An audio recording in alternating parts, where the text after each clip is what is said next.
is Guardian Radio 96.9 FM. Fresh news, smart talk, all day. The views and opinions of the hosts and guests are their own and do not necessarily reflect the position of the management and staff of Guardian Network.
Hello and welcome to Guardian Radio AM. This is C.A. Newry and I am talking Junkanoo today. I'm talking to two of the premier Junkanoos in the Bahamas and I'm going to ask them one or two tough questions. These are the defenders of the faith, right? They know and they live and breathe Junkanoo. They know the culture of Junkanoo. They know the art of Junkanoo. They know the book version of Junkanoo. And I want to know, where is Junkanoo headed toward? I'm going to critique them, right? To find out, are they doing enough to promote Junkanoo? Is Junkanoo a Bahamian cultural thing? Who does Junkanoo belong to? Is Junkanoo belonging to them or does it belong to the Bahamian people? Now, mind you, these two men have their own show and they talk Junkanoo all day. But they tend to take Junkanoo too seriously for me, where they get offended, they get boastful, and the listening audience to listen to them as they explain one of the Bahamians' most premier cultural event. And I want us to see if they can convince us that Junkanoo matters. Today I have the two Darrens on, right? Unfortunately, I forget their last names, but I know they named Darren. But everyone know them as being Darren. But I'll have them introduce themselves. I'm going to see if they're even going to volunteer to say which Junkanoo group that they pull for, they rush for, right? And not even concentrate on that because we're talking Junkanoo in general, not Junkanoo from a specific Junkanoo group. But I want them to formally introduce themselves. Darren, the two Darrens, can you hear me? I know you're on Zoom. Good morning. Good. Good morning. Good. And the second Darren there, Darren? He stepped away for a minute. He'll be right back. Let me start off with you. Darren, officially introduce yourself so people can understand which Darren I'm speaking to. And then when the second. Good morning. This is Darren Farrington. No stranger to the airwaves, like CA said. We also host a show, Junkanoo 242. Also a participant in the Junkanoo, as he speaks about. I won't tell you which group, but at large, I am Junkanoo. Yes. And mind you, I want to even speak about the history of Junkanoo. Because I know, like I said, you all live and breathe Junkanoo. It's more than just something that you do. This is a culture for you. This is who you are, right? And let's start off with how significant, how important is Junkanoo to Bahamiano? And if it is important, right? What should the people in general be doing for Junkanoo in order to get to the next level?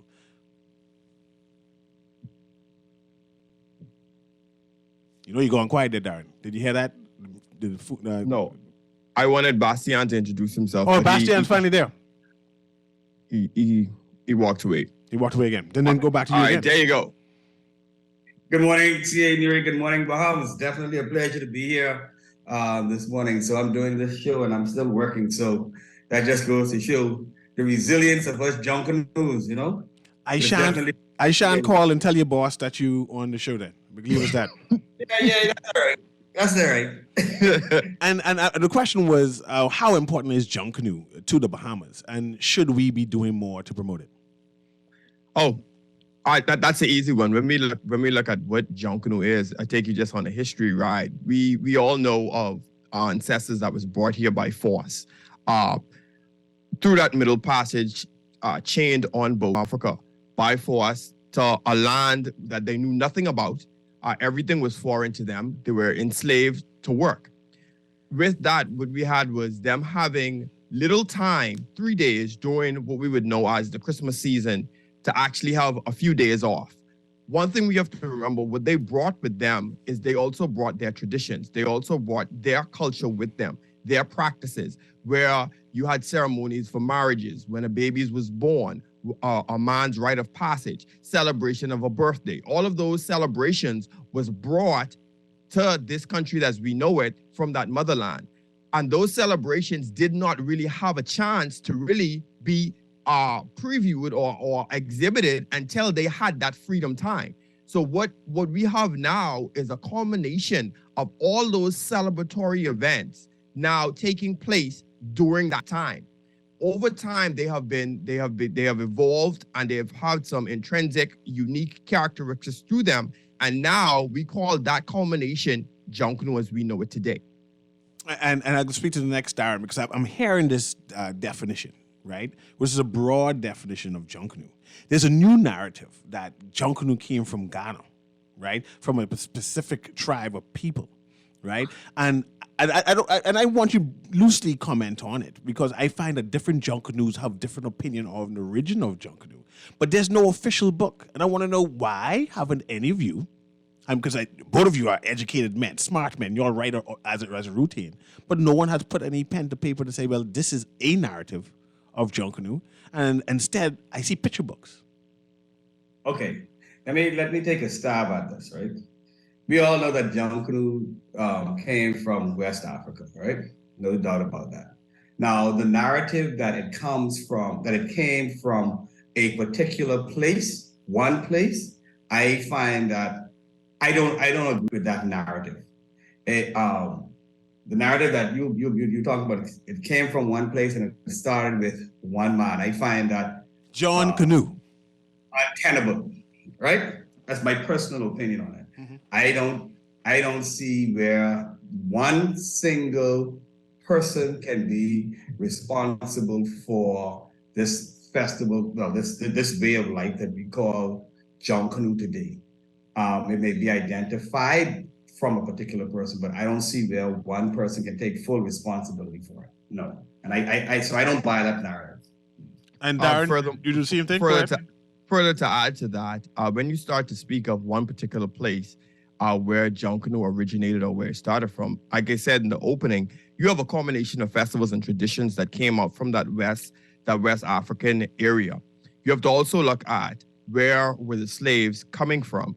One may have left from Ghana, yes, but not all of those people were from Ghana. All right. When they left that particular port, that was because that port was where the ship was. And so they went into other villages in other countries and they stole. They imprisoned other Africans from various different countries and brought them to that harbor where that ship was. So where would the document say this person was coming from if they're leaving from this harbor, even though originally they were not from there? So you see my point? You would say that Junkanoo started within the Caribbean or in the Americas, in contrast to saying that it started in Africa. Is that what you suggest? No. I'm saying that Junkanoo started in Africa, in West Africa, not in one particular country. Because what we know as Junkanoo today, there's no one celebration that actually mirrors exactly what we do. It's a combination of all of those celebratory traditions and festivals that those people celebrated. Even when you look at some of the festivals today in Africa, you will see some of the color, you see the dance, you see the music is quite similar, the instruments that they're using. And that is what was transported across that middle passage as those people brought with them what they knew. So they brought their various cultures and more norms and morals. That's what they did. Simple. And is there any hope of any written literature from any of you gentlemen since you have a parallel narrative? Of course, there's an opportunity for us to share our opinions and after we and continue to do our own research on it, right? So I wouldn't say that there isn't an opportunity for us to spread our narrative as well. Not with anybody, but everybody has their own opinion as to the origin of John Canoe and whatnot. But for me, there's no way that I can see where John Canoe started in one single place. No. Okay, let's talk politics, John Canoe politics. Who does John Canoe belong to? And I can start off a narrative because I want you to explain this to me. This is Bastian's favorite question, by the way. And that's good. He could run out right now. I I believe that John Canoe belongs to the listening audience, the spectators, right? And I heard a narrative that no, John Canoe belongs to the John Canoes. And I would say, but surely government should control the John Canoe for us people who sitting down or watching it on TV or who are on Bay Street. And I want to understand, who does John Canoe belong to? This sound like a slave situation you're trying to create again. Give a electoral answer. You answer that. And like I said, I just want my government control John Canoe for me. John Canoe belongs to the people of the Bahamas. Okay, so it does belong to me. Canoes, right? The government, yes, the government has its interest in the John Canoe parades, right? The John Canoe parades are really just a manifestation of the things John Canoe can create or has created. Yeah. So if you're talking about the John Canoe parades, well, we could say, a lot of different people have their stake in the John Canoe parades, but John Canoe itself belongs to the people of the Bahamas and the John Canoes themselves. That's the way I see that. So I want to interrupt you here. We are distinguishing that one is John Canoe, and the John Canoe itself belongs to everybody. And then there's a separate entity called the John Canoe Parade, which is a New Year's Day parade and a Boxing Day parade. And there are different people who have stakes in that.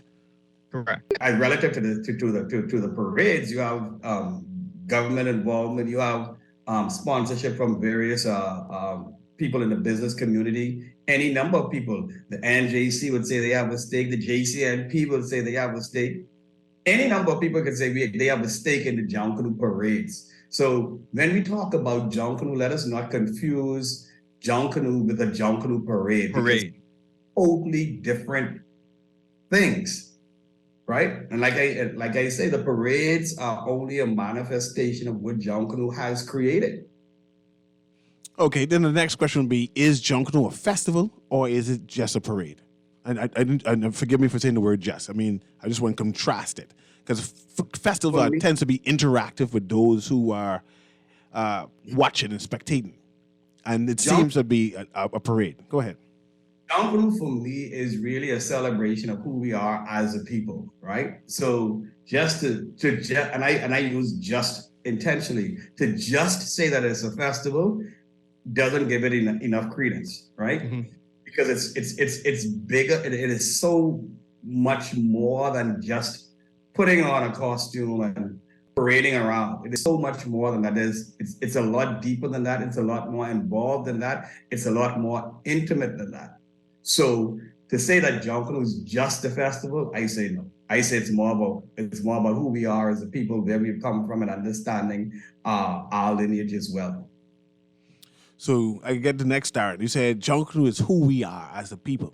The Bahamas is made up of black and white, or no, let me change it, African descendants and European descendant people, right? Mm-hmm. But it just seems as if only one segment of the Bahamas is celebrating this John Canoe, this culture which you said belongs to all of the Bahamas. And when I say that, I'm teasing you now so I can get you to come out and basically answer, where are all the white people, where are all the Conky Joe Bahamians on Boxing Day and on New Year's Day if this Jonkunu? I would say wherever they choose to be. There's a lot of people who are of different, like you say, persuasions who participate in groups and have prominent positions in groups. A few shows ago, we had Nicolette Bethel on. She spoke about a group that was predominantly called the Westerners, and those are groups that are around that were different. We would say a different hue than ourselves. But there are people who you would say that are not predominantly quote unquote black traditional Bahamians who participate heavily and fiercely in the Jonkunu parades. Which Jonkunu group that is?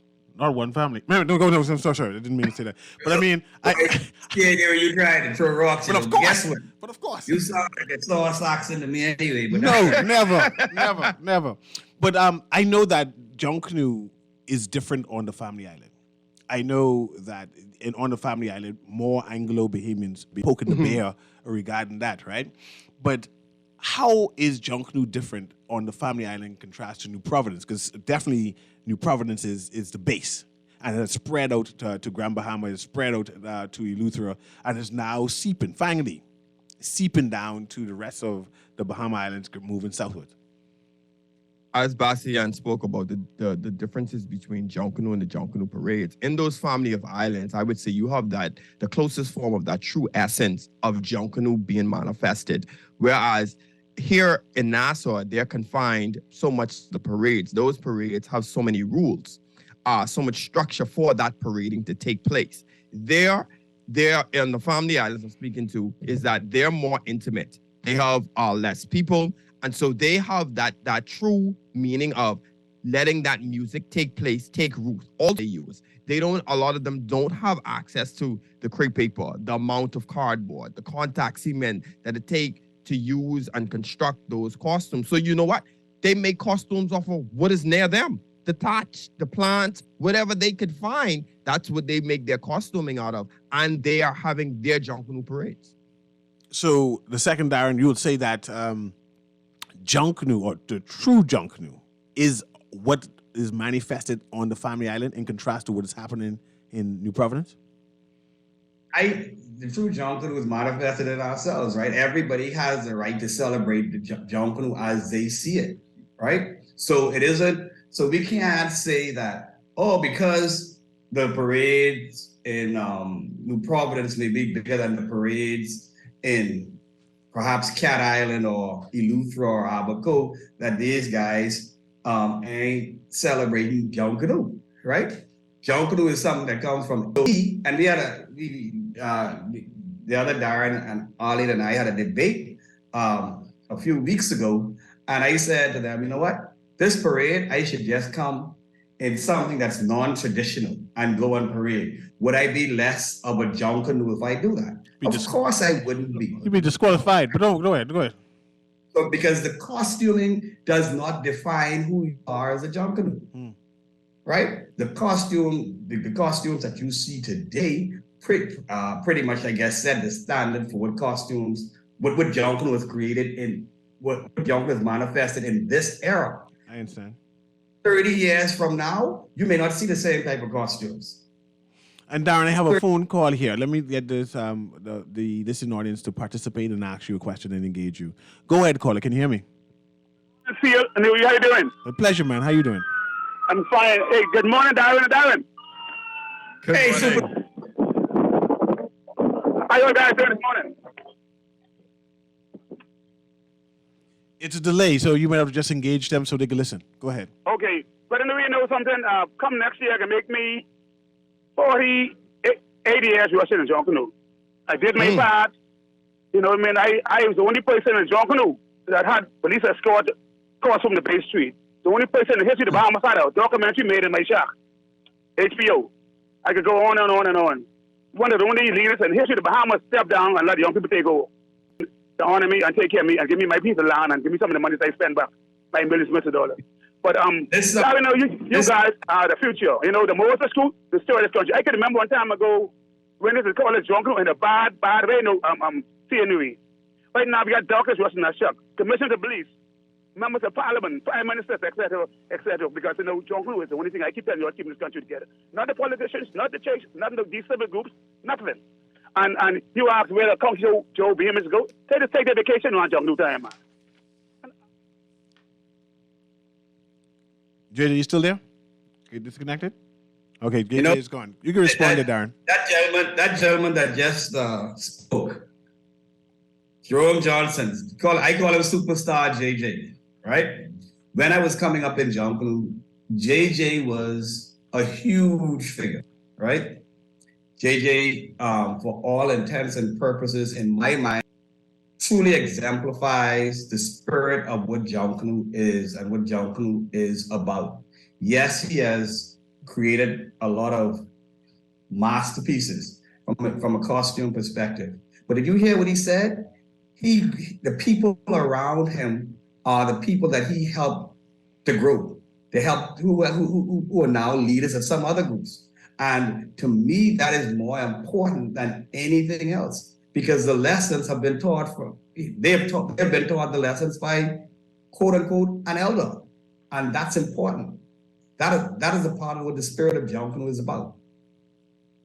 Okay, let's talk about the future of Junkanoo, right? Recently, a number of, I'm not sure if your Junkanoo group got any, a number of Junkanoo groups got property. The government said, hey man, we give you the crown land.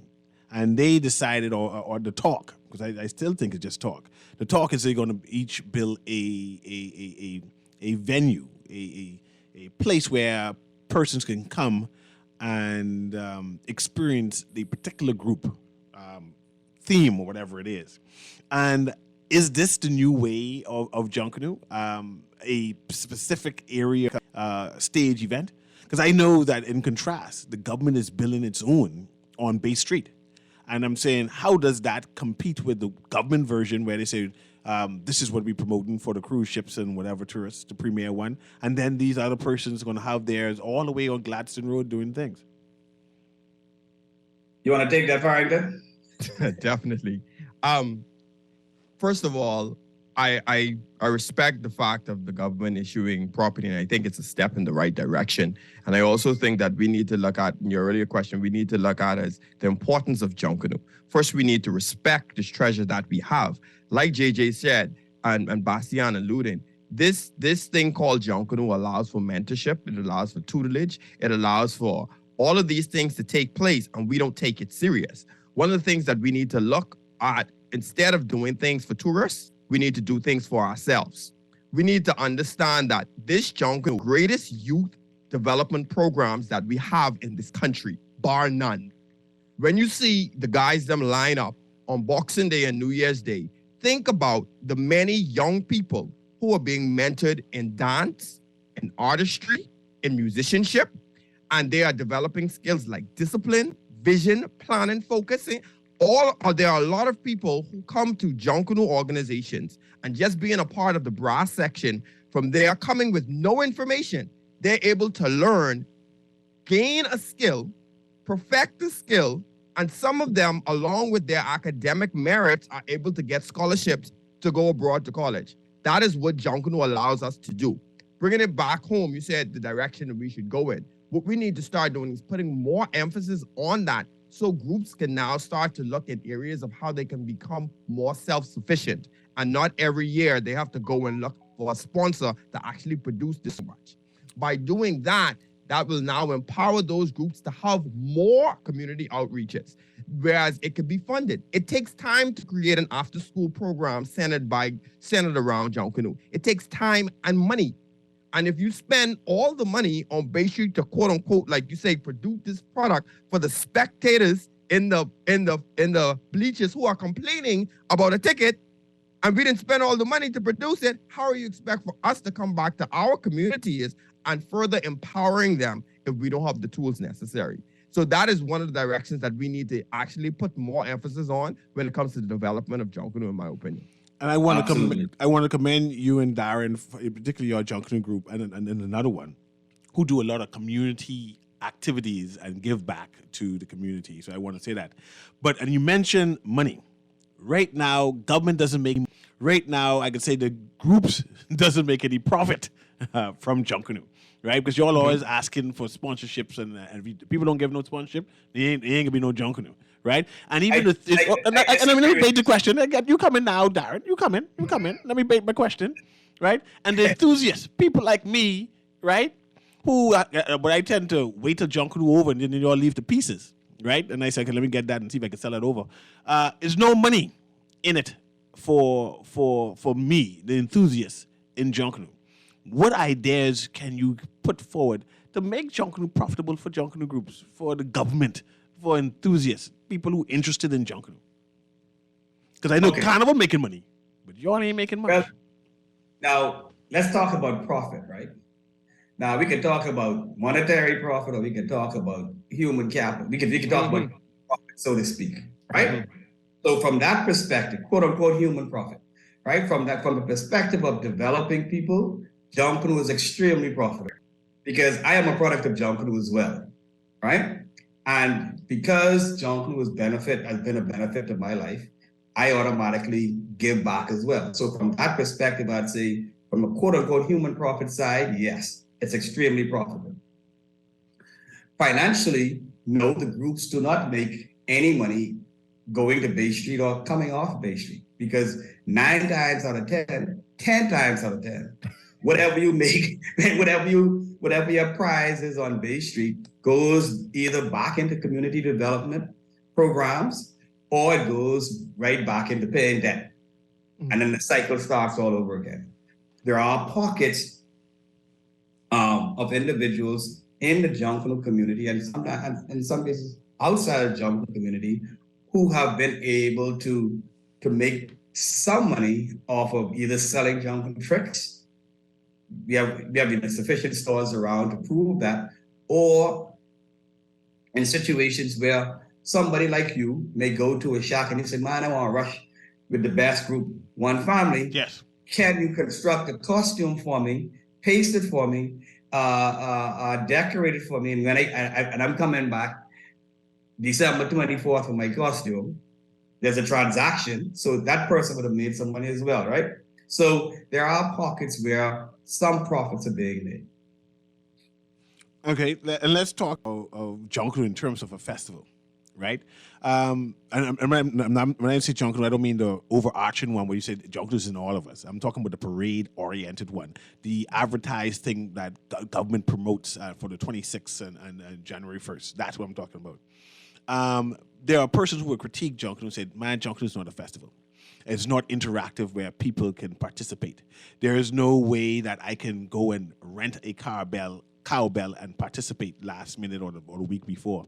There's no way that I can learn how to paste while other people are rushing. I could be in a corner over there pacing and say, hey, I taking this home to get a souvenir.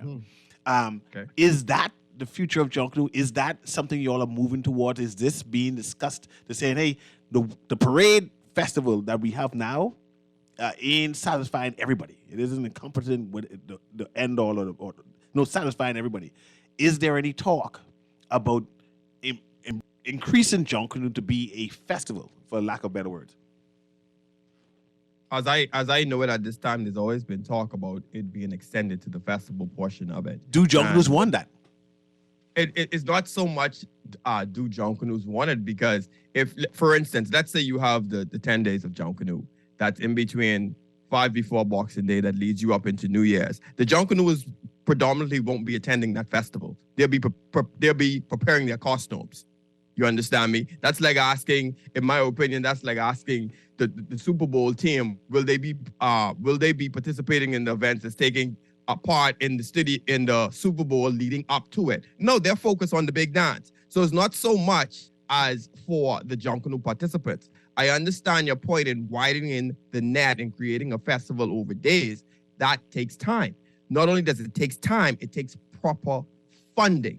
In order to lay that out, you need somebody that can put those outlines in place. Right now, predominantly the biggest stakeholder in the Junkanoo when it comes to money is the Junkanoo participants.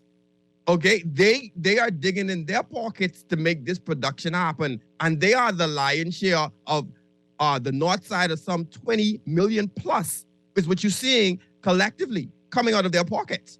All right. And we're not discounting what sponsors does for organizations. We're not discounting what the government does for organizations. But let's put the focus where it needs to be. The lion's share of what you see in production of these parades is participants. Okay, that's who pull the money out of their pocket to make a lot of these things happen. And so right now, in order for that festival to take place, and I think it's a great idea. I think it's a great idea. And the idea is not so much as to have Junkanooers quote unquote attending those festivals, is other people who may not be interested in quote unquote seeing the artistry of how a costume is constructed, seeing how the pasting is done. I understand that portion. And so I understand why a festival would be a great idea, and I'm all for it. So next, Darren. Michael Jordan, what a basketball player is. Rick Fox, right? I'm calling basketball players in general. I'm trying to say VIPs. No, let's change all their names and just call it VIPs. Mm-hmm. VIPs come down and experience Junkanoo. I have yet to see any VIP go to any Family Island Junkanoo ever. They're always on Bay. And I want to know. Don't know anybody in the Family Islands. But see, my point is earlier you said the real Junkanoo is in the Family Islands. It's rustic. They pace. It tells a tale of where we come from, how we originate Junkanoo, and how it's developed. But for some reason, Junkanoo seems to just be on Bay. I want to know why. Who is responsible for them to Eleuthera to experience that type of Junkanoo? They don't even go to Grand Bahama. That's even a different day. Something is stopping them from experience what I call true Junkanoo. It's probably just the unknowing. They probably just don't know. They just don't know. They probably just don't know. So, let me move on to this. I want to talk something controversial. But and then you need the answer because you're my friends, right? Valley. Let's talk about them. Them boys. They quit. Okay. They quit Junkanoo, and I want to know how they get back on Bay. And if they get back on Bay, shouldn't they be having some kind of exhibition? Because I know, but expedition Russian, and I want to know how quitters get to go back on Bay, and how come no, I didn't call their name. Just going to say how come they ain't complain. But I mean, how come other Junkanoo groups didn't come back to their supporters and say, well, they come and because we have a duty of care to explain to y'all what's going on. Okay, so the quote-unquote world famous, right, decided that they weren't going to participate in the Junkanoo parades for whatever reason. They quit. Yeah, they quit. That's what quit called. Yeah. They decided they weren't going to participate. That's their right. That's their choice, right? They came back, and Darren can speak more to this. Barrington can speak more to this.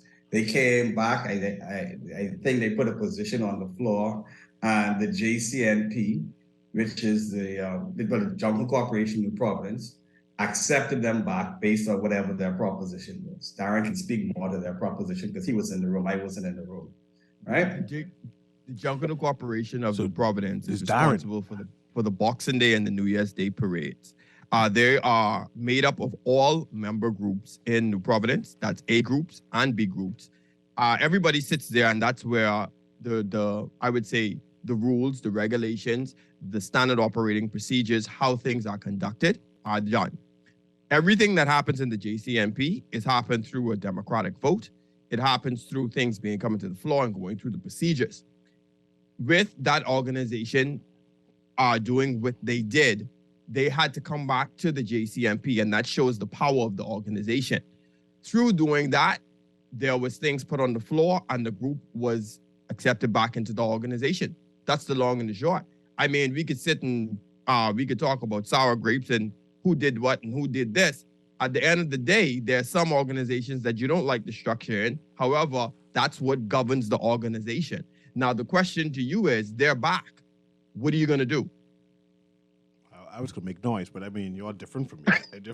I mean, what is that going to serve you? They would have had an exhibition and just rush for fun for that first one and just to prove a point. But I understand. But I just different. I just catch feelings, and you all don't catch feelings inside the Junkanoo. Views on it, which I will not disclose.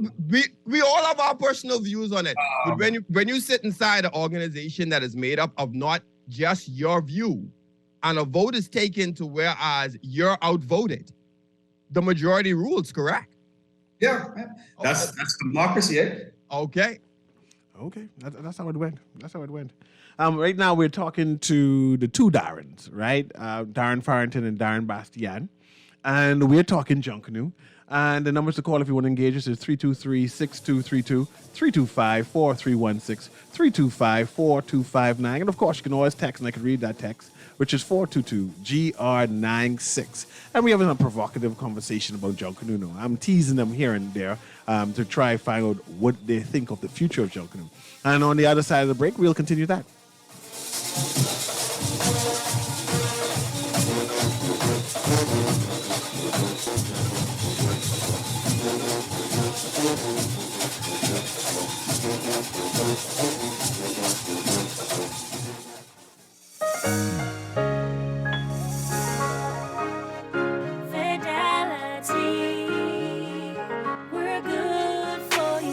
I used to think of the bank as my personal ATM machine. If I wanted a new car, new furniture, a weekend trip to Miami, no problem. Just max out the credit card or top up my loan. I was a big baller until I realized that 75% of my salary was going to pay back all those loans. Fidelity's personal financial coaching was the best solution. Fidelity gave me a plan with a debt consolidation loan that has a built-in savings that pays 5% interest. I now only have one low monthly payment, plus money in my pocket. Give Fidelity Bank a call at 356-7764 in Nassau or 352 at any of Fidelity's locations, or visit a website at fidelitygroup.com.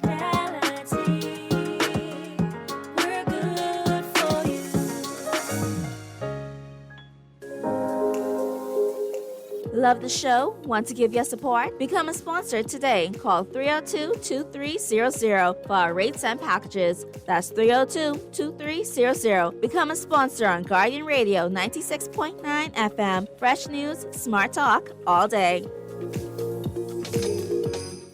Hi, this is Shivago Lang, host of Z Live, wishing you and your family a very Merry Christmas and a prosperous New Year from Guardian Radio 96.9 FM.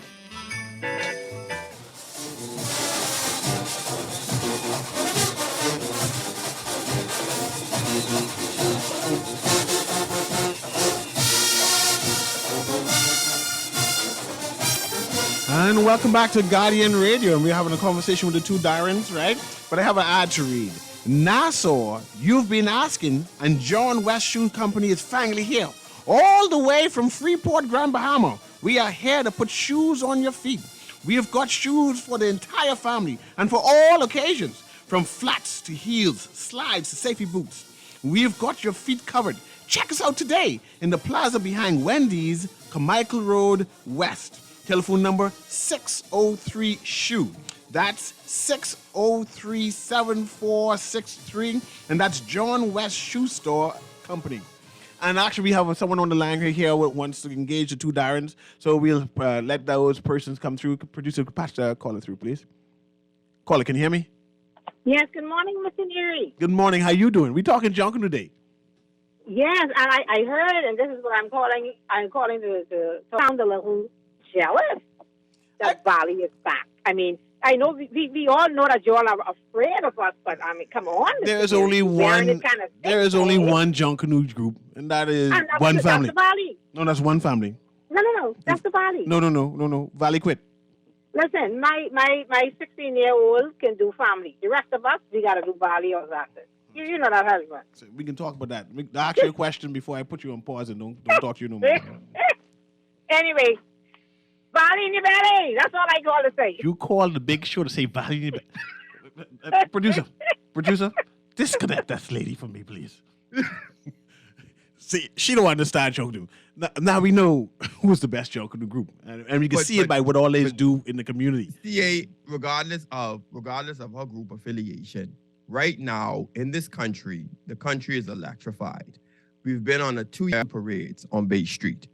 We're gearing up for this cultural expression that I feel as though is one of the greatest unifying expressions of culture that we see in this country. Regardless of group affiliation, people are on Bay Street to see and to participate in Junkanoo. You asked about the future and the development of Junkanoo. What we need to do, and when I say we collectively, citizenry, leadership, we need to now start to respect this thing. What do I mean? We need to start to work this Bahamian studies and Junkanoo predominantly into our curriculum. We need to make sure that we're teaching this and we're equipping our kids with this information. And I'm not just talking about Junkanoo participants. I'm talking about Bahamian studies. I'm talking about who we are, our culture as we know it. I look at one of the greatest platforms for us to exhibit culture. When you look at choreography, there's a Junkanoo dance. There's particular cadences that makes up Junkanoo. See, I got to stop you there, Darren. Darren, you know that. Darren, I got to stop you there. Where can I go and study Junkanoo? Where can I go and study this dance you're talking about? Where can I go and study this art form you're talking about? I know in other countries, in Caribbean, when you talk about their premier cultural thing, it's at a university someplace. And you're talking as if we have this. And I want to know what you're talking. Are you talking just gibberish to me for just gibberish sake? And this is why I'm saying we have to start to take it seriously. I think it was last semester, Nicolette Bethel herself did a course on Junkanoo at UB that was introduced. And I'm looking forward to see how that course goes and even extends itself. This is why I'm saying we need to respect it a little bit more serious and put those studies in place, put that research behind it and create that actual mandate where you can say, hey, let me go and learn about these things and learn more about these things and do that with Junkanoo. Okay. You're muted, Bastian. Go ahead, Bastian. I'm fundamentally saying all of those things that you asked, they're being taught in the shots. They're being taught in the shots. That's the University of Junkanoo right there. You go, if you decide any given day or year that you want to learn how to ring cowbells, what's the first thing you do? You go to the shop. That's our learning space. You go to the shop. If you want to learn how to beat a drum, where do you go? If you want to learn if you want to be a part of a choreographed zone, where do you go? You go to the shop. There you go. And again, I know you both gentlemen. I consider you all as friends, particularly family area. If I wanted, I'm talking about one family in particular now. If I wanted to join, and then let me extend this to Saxons and Valley Boys and Matrix and everything. Right? Why would you want to join them? I mean, no, yeah, but I understand. But I have a listening audience, and I got to make sure they're involved, right? No, go right ahead. If I wanted to join a Junkanoo group today, right? Is there an office? I don't want to go to the shack. I mean, is that what I have to do? Say, boy, I won't rush, right? I won't rush. I won't be a free dancer. I won't blow and whistle, right? When you sign up, for instance, if you wanted to join Rotary or Kiwanis or Boy Scouts, or you want to join canoeing, you understand is the way that they do things, correct? Mm-hmm. So Junkanoo does things differently. No, they don't. The office is the shack. That's the office. Okay. That's where the administration hang out. That's the office. It's the shack because Junkanoo is different. All right. So no, you don't look for 4 walls and a plaque on the wall. No, there's a shack. Every group has a headquarters shack or what they'll call the main shack. And let's be real. If you're interested in joining any Junkanoo organization, I'm sure you're probably 5 people or 3 people away from knowing how to join that organization in this country. Agreed. You know somebody, or you work with somebody, or you could drive past a shack and you stop. Okay, let's talk about the port and what the government has proposed or what is being proposed for the port, which is going to be some kind of arena. I'm not sure if you heard that too. What's going to be some type of arena where tourists who come off the cruise ship can go and experience Junkanoo, right? And I would like to know because I know you're senior men, even if you're not intimately, you would have heard the talks or as the overall action or what they plan to do. Have you heard any talks about it? Personally, no. I've heard. Well, I understand that. Yes, it's going to be a place where tourists and locals alike will be able to go and get a real experience of what Junkanoo is and the significance of Junkanoo to the Bahamian culture. That's the best way for me to answer that. Okay. And what about the movement of Junkanoo off Bay? Would you even entertain that? What are you? Pardon me? The movement What are of we doing Junkanoo. here? I gotta ask the tough questions, right? The I- bleachers, I- the I bleachers interrupting commerce, right? No, And you all just want to stay on Bay Street. You all want to stay on Bay Street all day, from night until the morning. Junkanoo gotta move. Okay. No, don't rush now. Y'all gotta answer the question. Don't rush. No, he said move where? Move to the marina thing, the thing where they build in the port. You just move into there and you'll rush around that circle. Oh, okay. Good answer that. Siri, CA, to answer your question Everybody's directly, he alluded to it further in his comments when he says that this thing right here has intangible profits that we gain from it. You say people, you're interrupting commerce. Mm-hmm. I hardly know of any tourist that says, I'm coming on a cruise, I'm going to take a vacation, and my agenda when coming to the Bahamas is to go shopping. People visit our destination to see us in our natural state, to see how we celebrate, what is indigenous to us. And we're moving away from that. And that's why we're having so much competition, because all we want to do is shop. What's different? What's indigenous to them? You don't go to a country and say, oh, this food don't taste like the Bahamas. That's the purpose of you going to that country, to taste how they do food differently. My point to you is this: our Junkanoo expression is a part of us, and that's what we do in the Bahamas. People come to visit us to see that, period. I have another caller who wants to engage you. Let me patch them through so we hear what they're saying. Go ahead, caller. A pleasant good morning, Mr. Dury. Go ahead. You finally get through. I know you've been complaining. I don't know who's answering the phone. I did you or the producer, but 3236232 is just ringing off the hook. But you're online now. Yes, thank you. Good morning. I know what you're trying to say. Darren, can you hear me? It's a delay. So you just have to talk and then they'll respond after you finish. They're on the Zoom. Anyway, yes, Darren Bastian. That's my cousin, from Taylor Street, Darren is a baby to me, And Darren, when you talk Junkanoo, 1958, I carried the banner, the Valley Boys' voice banner. And I'm Granny. And I know Reed Bastian, Reed Ramen, whoever we got, Bastian, Ramen, Tinder, down at the little house across the road from the church, Taylor Street. We go back from Mr. Newry. Darren, now you can get a spanking, though. I can't hear you, Sparky. You can't hear you gonna get a spanking? You hear that yet? Sparky. You know what the Valley Boys can do, though. What are you on? Mr. Newry. Yeah, go ahead, Sparky. Honey in your belly or nothing. Have a good day, guys. You know I was going to hang him up, but I said, let me let Sparky speak, even though he talked about this black lying, valley this, valley. But anyway, one family or nothing. But let's continue. Let's continue. Six-pack warriors. But anyway, let me continue. But let me continue.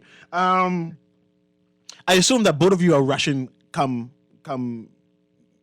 Boxing Day. That is the plan, indeed. We owe it to our ancestors. Okay, and I have another caller. And they always want to call when it's the time up. Let me speak through this caller. Patch the caller through.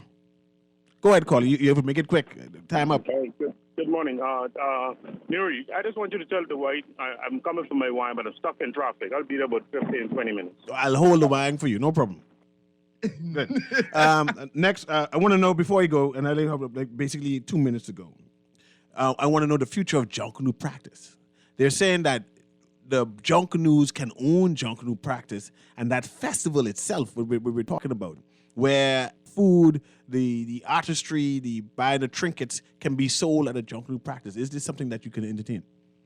Yeah, when you look at a lot of the Junkanoo practices now, that's exactly what's happening. You go out there, every group has its practice based on what time of the year it is, and people come, and there's any number of things on sale: food, Kool-Aid, Junkanoo paraphernalia, that kind of thing. So I think that's going to continue to develop to a point where I will not be surprised if practices become paid events. I would not be surprised by that. She's gonna charge me to listen to One Family. Oh, people is harsh. Anyway, the One Family girls, they ready?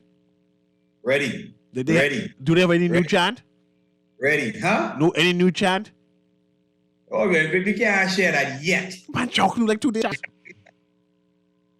No, I want to hear no chant. You can't. So you must have the inbox me the chant, so I won't be able to say it, so I can make it people think that I'm part of the group. And see, I ain't worried about these people beating up their gums. They're having a difficulty selling their team. There you go. And right when Kendra come inside, don't worry, Kendra just reached here. No Saxon. No worry about this. I feel it now. Kendra, don't come inside it, Kendra. Warriors, Kendra. Damn. I mean, a fish.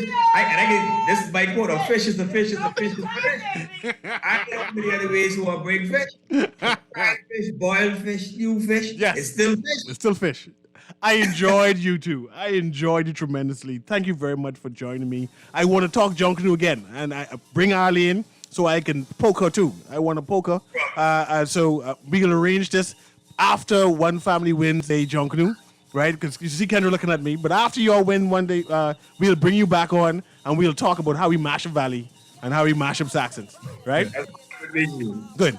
Have a wonderful day, man. This is Guardian Radio in the AM with C.A. Newry, and we had the two Darrens, that's Parrington and Bastian, and we was talking Junkanoo in general and what Junkanoo should look like, what is Junkanoo culture, and what we are as a people. Have a wonderful day. Take care.